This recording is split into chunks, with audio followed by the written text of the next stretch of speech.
aux arbres. Arbres sur la colline où reposent nos morts, dont l'histoire n'est plus, pour ma race oublieuse, que fable, et toi, vent né des ondes soleilleuses, qui raniment leur sein d'ombre humide et le mort. Ce soir, je vous contemple et mon cœur vous écoute. Votre humeur me dit l'âme de mes aïeux, tandis que l'horizon tragique et radieux annonce d'un beau jour la gloire et la déroute. Insidieuse nuit qui vient anéantir le navire paisible bleu de vos ramures, riche d'un chargement de quel pulpe mûr et de quel beau palmier qui pourrait reverdir, ainsi que le silence, esclave des ténèbres, qui prêtera son aide à son œuvre pervers. Ah, tout m'incitera qu'à vos mystères verts j'offre des chants ardents et tristes et funèbres. Car déjà vous attend la cognée ou le feu, vous qui n'avez jamais connu la grise automne et qui saignez encore d'admirables couronnes le front des monts royaux, frères de l'azur bleu.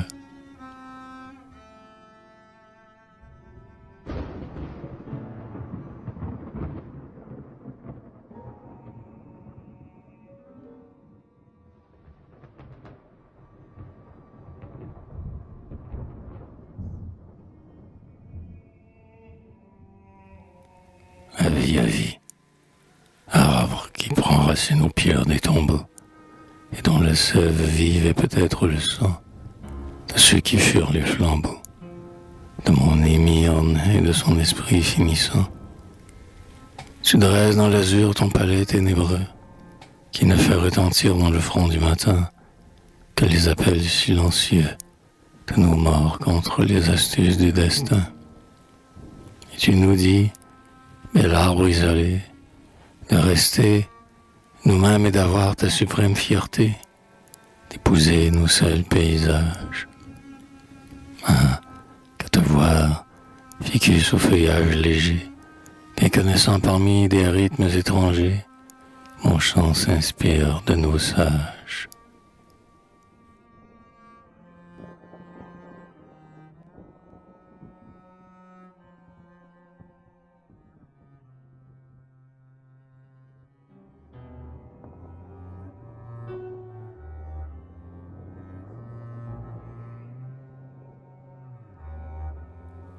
Zahana, ce n'est pas au jevin de nos vieux amoureux qui s'écrivaient, jadis, sur tes feuilles naissantes, et, se rendant le soir en ton sein ténébreux, saccageaient les rosiers sauvages de nos sentes, ni même à la saveur de tes fruits succulents, où jutent les soleils de notre terre chaude, que ton nom inconnu se doit d'être en méchant, et d'y répandre tes purs frissons d'émeraude.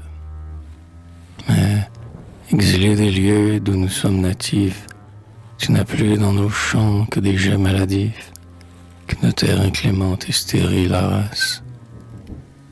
Comme le mien, ton front n'offre plus au matin que les dernières fleurs d'un arbre qui s'éteint, et ta défaite est sœur de celle de ma race.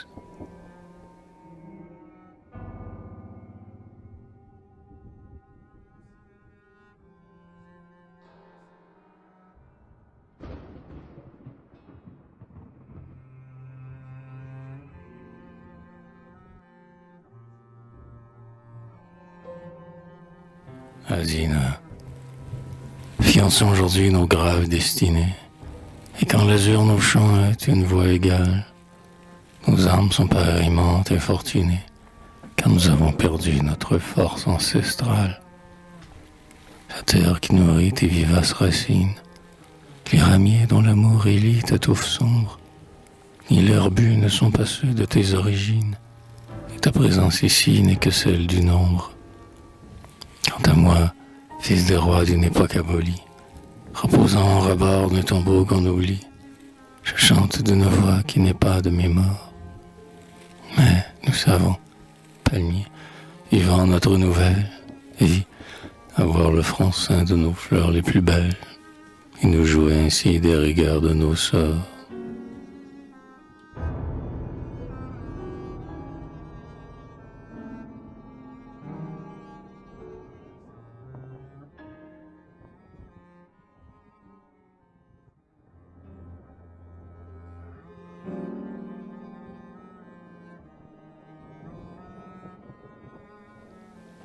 Bougainvilléa, je te vois au tourment de l'azur bleu livré, liane arborescente, ardente bougainville, qui couronne le cœur, le front de la ville, de ta flore emporprée.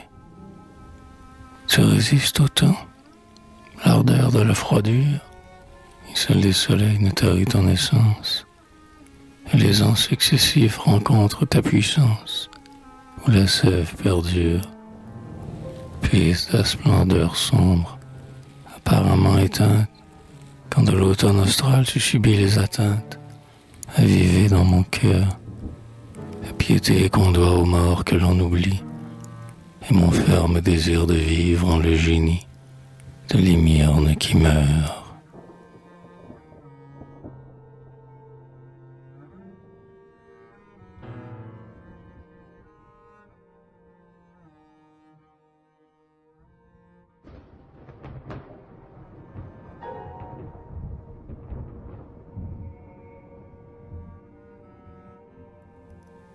Manguier, à qui goûte ta pulpe le soleil austral, suscitant de la sève une douce saveur, s'étant des fois penché dans toute sa splendeur au gardien du village ancestral, où, passant éphémère, en chantant sa langueur, loin des bruits d'y arrive, au pied du mont royal, qui va pénétrant le palais végétal, couvre au soir majestueux ton cœur.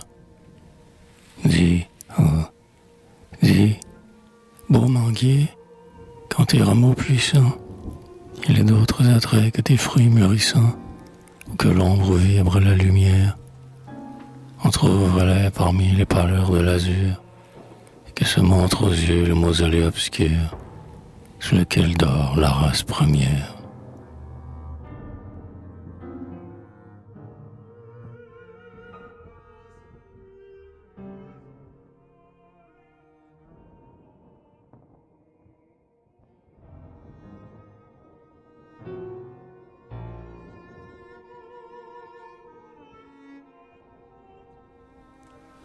Orangé, ce son renouveau d'un arbre qui vieillit, fruit gonflé du soleil des ondes les plus calmes, aux sources aériennes, aux sources au cœur des palmes, et dont le jeu sucré pour notre soif jaillit.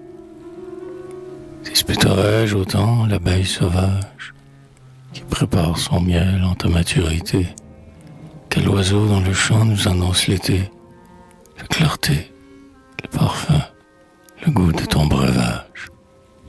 Au moins, lorsque ton ombre accueillera le soir, je viendrai savourant les églogues, m'asseoir devant le paysage auguste et magnifique, et vivre sous ton vocable jusqu'à la nuit, fiançant en rangée nuptiale mon ennui aux tristesses d'un ciel profond et pacifique.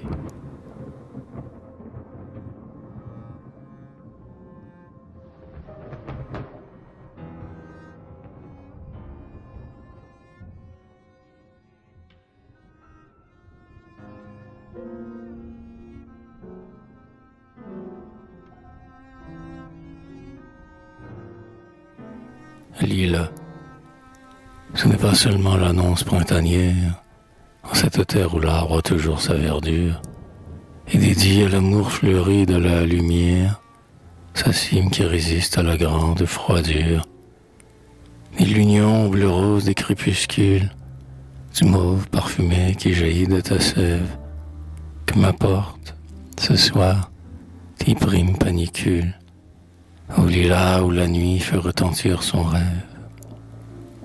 Plus encore, la saison ranime en ma mémoire les plaisirs que j'avais sous ta frondaison noire, à deviser avec mes amis en allée, et suscité, hélas, par ta seule venue. Ma jeunesse surgit, découronnée et nue. De ton ombre j'entends qu'elle appelle désolé.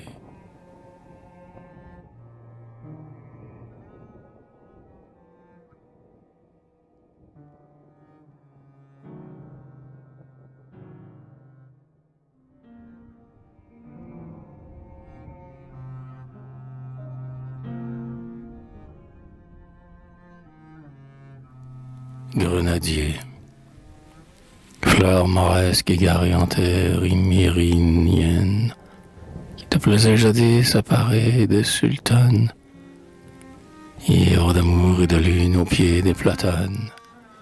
Je dirais ta tristesse au seuil des mers indiennes, à la feinte de marbre et d'or d'une mosquée, aux briques roses de minarets en ruine. Je vois, parmi la nuit si froide brune, s'enlacer et mourir la jeunesse étriquée. Tes branches qui posent une jeunesse vide, de maigres rubescents au cœur d'un ciel livide, qui n'annonce pour toi nulle faveur d'avril. Vaine offrande en l'honneur d'une origine obscure, seule ta sève donatrice est encore pure, le sol et le soleil attestant qu'elle exile.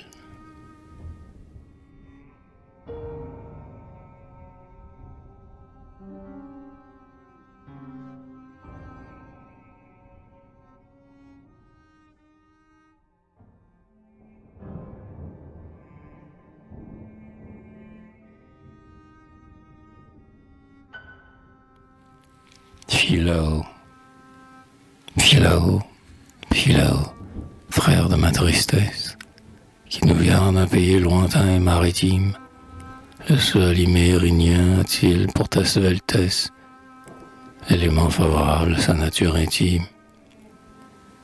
Tu sembles regretter les dents sur la plage, des filles de la mer, de la brise et du sable, et tu reviens en songe un matin sans orage, glorieux et fier de ta sève intarissable.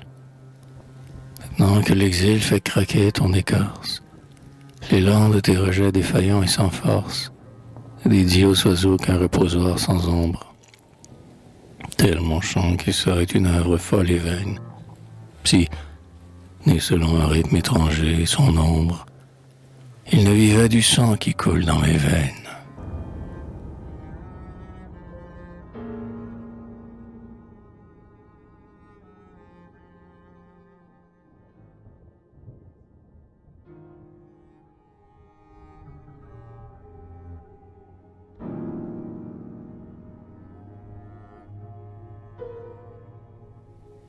Laurier, Laurier, usurpateur du trône séculaire, où verdissaient jadis les arbres des tropiques, et qui plante partout tes thyrses magnifiques, dont de sang proposé au cœur crépusculaire. Est-ce pour mieux marquer la chute de ma race, et pour symboliser l'empreinte occidentale, qui souille l'entité de son âme ancestrale, tes ardents flambeaux veillent sur nos terrasses. Essence d'autres sylves aux fleurs couleur de lèvres, emblème de triomphe, objet de maintes fièvres. Laurier, ce n'est pas toi qui vas ceindre mon front. Je préfère cet arbre aux vivaces racines, gardienne à nos vallons, orgueil de nos collines, au pied duquel mes sœurs venaient danser en rond.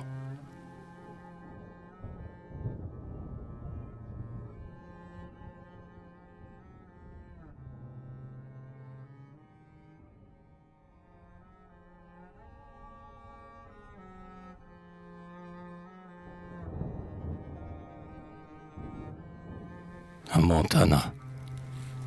Montana, la nuit trouble à peine ton cœur, de palme quand la lune, illuminant ton front, de sa lumière bleue, apaise ta langueur et te fait oublier les jours noirs qui viendront. Ni l'aile furieuse et puissante du vent, ni le feu destructeur ne courbe ta fierté. Ton essor végétal va toujours s'élevant, indifférent au coup de la fatalité. Et ton sang continue, incessant renouveau, à nourrir de ton ombre ardente le tombeau. Désolé d'être seul parmi le paysage. À Montana, les jours où nous ne serons plus, que les mannes épars des âges révolus puissent ton souvenir couronner mon visage.